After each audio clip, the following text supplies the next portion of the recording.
à tous, moi c'est Brice, je suis ambassadeur K-Sail et je me suis dit que cette année ça serait pas mal d'essayer de faire des petites vidéos de présentation des voiles parce que c'est vrai qu'on n'a peut-être pas assez de médias à ce niveau-là. Donc moi je vais vous présenter aujourd'hui une nouvelle voile qui est vraiment un nouveau modèle pour 2016 qui est la Chaos. Donc la K-Sail Chaos, donc, qui est une voile de pure freestyle que j'ai ici en 5.2. Et on va commencer tout de suite par faire un petit tour des équipements, de comment elle est construite, et juste après on parlera un peu des sensations. Donc vous voyez que c'est une voile donc, de freestyle 4 lattes, hein, tout d'abord. Voilà, 4 lattes. C'est une voile donc, freestyle donc, qui se veut légère et donc majoritairement construite en monofilm, d'accord, donc du monofilm assez fin, assez léger, pour le panneau central, hein, voilà, mais également là toute l'espèce de courbe que vous voyez en blanc, c'est aussi du monofilm, d'accord.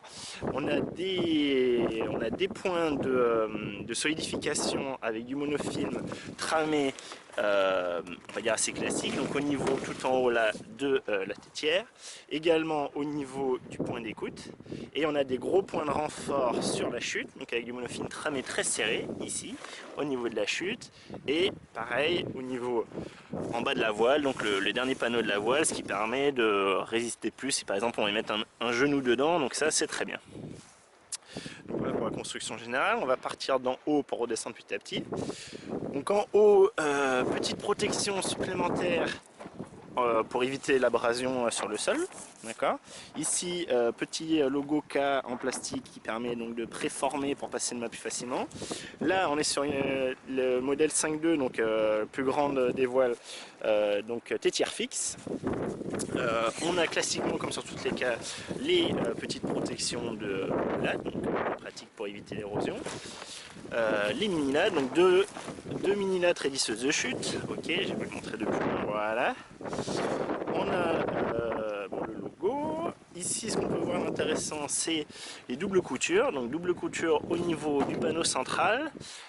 Voilà, donc ici, et également qui vient courir tout le long, donc c'est que des doubles coutures. On a des laisses de répartition des efforts, donc une ici qui vient du point d'écoute et se reprendre sur la deuxième latte, sur l'avant de la deuxième latte. Ici, point d'écoute, mon classique, simple lié avec répartiteur d'efforts. Si on remonte ici, on peut voir qu'on a aussi 3 laisses de répartition d'efforts en bas.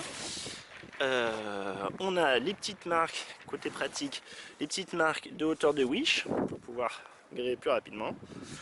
Et donc ici, comme je vous disais, on est, oui aussi, petite chose, là le logo donc en plastique, hein, toujours, pour pouvoir ouvrir le fourreau et enfiler le mât plus facilement. Donc au niveau de cette voile, comme je vous disais, c'est la version 5.2, d'accord, donc qui est la plus grande version pour cette année, pour ce modèle-ci, donc avec des indications ici qui sont un peu fausses, comme souvent chez tous les constructeurs. Moi ça a toujours été un problème. Donc ici moi par exemple je suis pas à 428, j'ai dû gréer en 425, et comme vous voyez j'ai encore un peu de marge ici au niveau de mon boot, sachant qu'elle est quand même déjà pas mal étarquée, vous voyez, elle dégueule pas mal. Donc mon prochain coup, j'essaierai peut-être d'agréer un cran moins, mais j'ai peur que du coup ce soit pas assez. Donc voilà, donc 425 plutôt 428. Et ici au Wish, je suis pas à 167, mais sur ce Wish qui est donc un Dynafiber Carbon Pro, je suis à 140 plus, hop, plus, je sais pas si vous voyez, plus 30. Donc je suis à 170 au lieu de 167. Bon, pas bien grave, mais voilà, toujours un peu pénible de devoir changer. Dernier petit point, donc le logo de ce modèle, assez sympatoche. Et ici, donc le petit œillet pour venir récupérer l'élastique ici, donc, qui va permettre de maintenir ici la protection de pied de mât en navigation, donc une bonne protection de pied de main qui descend bien bas comme vous voyez comme maintenant depuis 2015. Donc 2 élastiques qui viennent bloquer cette protection assez épaisse ici, hop. Voilà, donc c'est bien, ça protège bien, ça c'est pratique pour éviter d'esquinter la planche. Ici on a évidemment une triple poulie pour l'étarquage, donc très bien, avec des renforts plein de couture pour venir récupérer cette poulie sur la voile. Comme je vous disais, la protection avec ici le trou comme chez Gage je crois, qui permet donc de faire passer le tire-veille, donc ça c'est sympa, ça évite que ça traîne. La poignée ici pour venir tirer plus facilement au début pour étarquer, et donc l'œillet dans lequel on va venir passer les petits élastiques qui sont ici pour plier la voile une fois qu'elle est enroulée, pour garder la voile enroulée. Donc voilà, au niveau de l'inventaire, je pense que c'est à peu près tout. Moi il faut savoir, je fais dans les 80 kg, un peu moins, pour 1m80. Là j'étais en freestyle 100 litres, en twister 100 litres. Et que donc d'habitude dans ces conditions un peu light, on va dire dans les 15 nœuds, j'utilise une killer, donc modèle de vague, on va dire, enfin modèle passe-partout 5 lattes, qui est vraiment le modèle très classique façon manique pour vous donner une idée, que j'aime beaucoup, mais qui est pour le coup assez encombrante et assez lourde dans les mains pour des sessions freestyle. Donc c'est pour ça que j'ai testé cette voile, qui vraiment, moi la 5.2, ça serait ma plus grosse voile pour du freestyle, ici dans le sud de la France, on ne monte pas au-dessus. Pour du freestyle sur du flat, et donc j'ai été donc plutôt en light twin, donc j'ai été très agréablement surpris, en particulier par la légèreté de la voile. C'est vraiment une voile qui se fait complètement oublier dans les mains, donc c'est très agréable comparativement à la killer par exemple. C'est une voile qui va peut-être un peu moins tracter, elle va un peu moins tirer, on va avoir un peu moins de main arrière, sachant que pour une voile 4 lattes, contrairement par exemple à une boxer, on n'est pas du tout sur des bouts qu'on doit changer de place et venir complètement reculer. Donc ça je trouve ça quand même intéressant aussi, on n'a pas un centre de traction qui est complètement reculé comme sur certaines voiles 4 lattes. Donc en plage basse, je dirais qu'elle tire un peu moins que par exemple la killer, on a un peu moins de patates, mais elle est tellement plus légère dans les mains et plus maniable qu'au final on va peut-être plus pomper et on va s'en sortir aussi bien, donc très bien. Après, donc 15 nœuds parfait, 15-20 nœuds vraiment parfait comme plage d'utilisation. La voile se comporte très bien, en particulier, comme je vous l'ai dit, elle est super légère dans les mains. C'est en particulier dû à sa construction, donc monofilm.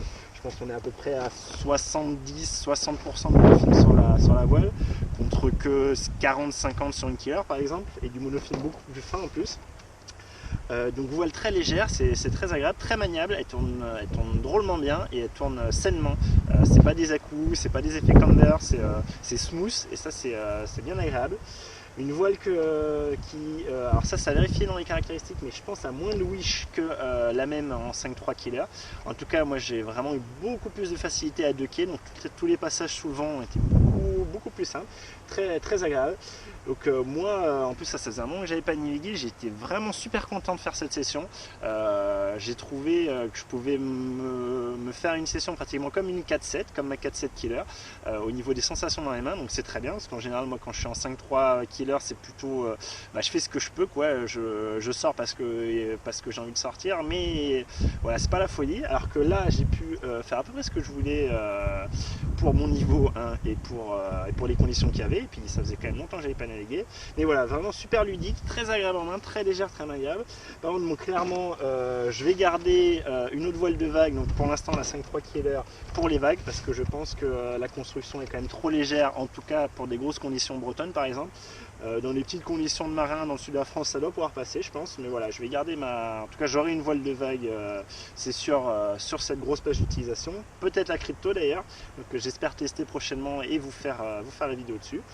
Donc voilà, voile qui typiquement pour son programme est super. Je vous l'ai pas dit, mais donc la plage d'utilisation comme je vous disais ça passe très bien, mais la plage haute aussi, j'ai pu me prendre des grosses rafales j'ai pu me prendre des rafales dans les 25 nœuds, en 5.2 ça commence à être gros, et elle est plutôt bien passée. La voile, bon, en caisse, hein, clairement, c'est pas une 5 lattes, donc elle va pas ouvrir, elle va pas être aussi, on va dire, vivante et soupape qu'une 5 lattes, mais c'est passé, c'est plutôt bien passé, sans trop de problème, je ne suis pas fait arracher du tout, donc c'est encore un bon point. Et voilà, pour résumer, voile de freestyle, donc légère, maniable, ludique, je dirais ludique, oui tout à fait.